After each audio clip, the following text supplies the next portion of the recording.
మనం ఎలక్షన్లలో పోటీ చేయడం జరిగింది. అదేవిధంగా ఆ రోజు ప్రజలందరూ కూడా మన జగన్మోహన్ రెడ్డి గారి నవరత్నాలు మరియు సంక్షేమ సాధనలు అన్నీ కూడా గుర్తించి మన నియోజకవర్గ స్థాయిలో అన్ని మన వైఎస్ఆర్ కాంగ్రెస్ పార్టీ తరఫున గెలిపించి మన అన్నగారికి కూడా ఆ రోజు కానుక ఇవ్వడం కూడా జరిగింది.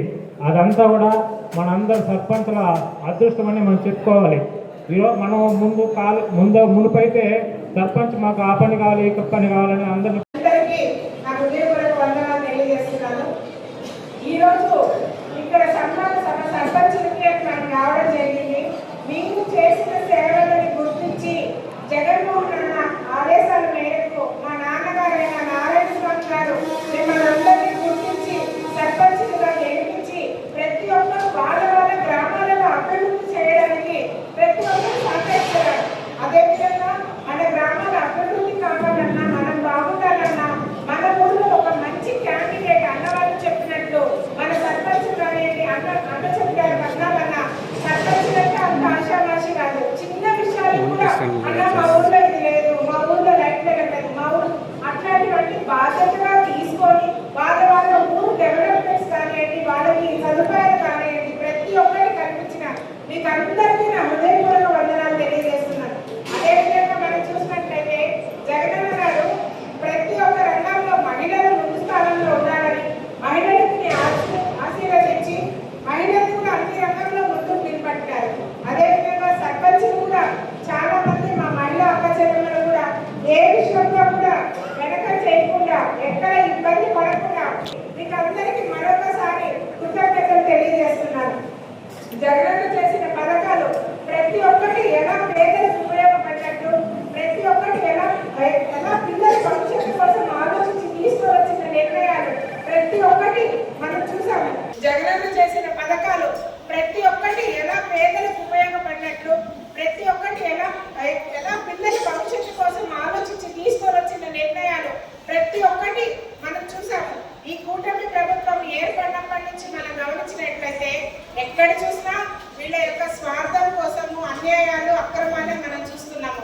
మహిళలంటే ఇంత చిన్న గౌరవం అనేది కూడా లేదు. ఎందుకంటే మనం నిన్న గమనించినట్లయితే ఏపీఎన్ రాధాకృష్ణ గారి వాక్యాల గురించి ఒకసారి మనం తెలుసుకున్నాము. మేము ఒకటే అడుగుతాము, ఏమయ్యా రాధాకృష్ణ గారు మీరు మాట్లాడింది ఒకసారి మీరు చూసుకోండి. మీ ఇళ్లలో కూడా మహిళలు ఉన్నారు, కూతుళ్ళు ఉన్నారు.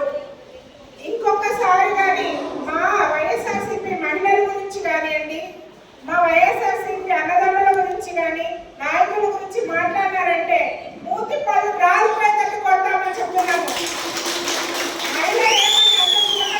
రాజకీయాలకు వస్తే మహిళల కంటే మీకేమంత చులకన కావాలో మీరు మాట్లాడే పద్ధతి మార్చుకోకపోతే మేమందరం మీకు అక్కడికే వచ్చి బుద్ధి చెప్పాల్సి వస్తుందని ఈ సభాముఖంగా తెలియజేస్తున్నాను. అంటే ఏపీఎస్ రాధాకృష్ణ గారి వాక్యాల గురించి ఒకసారి మనం తెలుసుకున్నాం. మేము ఒకటే అడుగుతాము, ఏమయ్యా రాధాకృష్ణ గారు మీరు మాట్లాడింది ఒకసారి మీరు చూసుకోండి. మీ ఇళ్లలో కూడా మహిళలు ఉన్నారు, కూతుళ్ళు ఉన్నారు.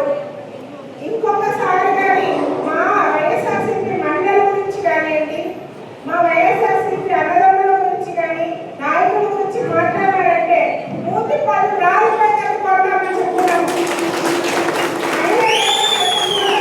రాజకీయాలకు వస్తే మహిళల కంటే మీకేమంత చులకన కావాలో మీరు మాట్లాడే పద్ధతి మార్చుకోకపోతే మేమందరం మీకు అక్కడికే వచ్చి బుద్ధి చెప్పాల్సి వస్తుందని ఈ సభాముఖంగా తెలియజేస్తున్నాను.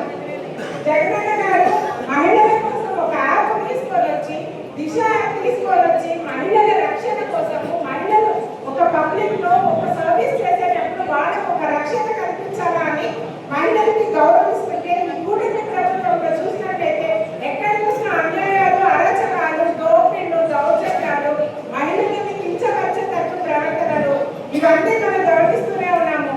నేను మీకందరికీ ఒకటే చెప్తున్నాను, మహిళలని కష్టపడేటప్పుడు గౌరవించండి, వాళ్ళకి సహకరించండి. అదేవిధంగా మన జగన్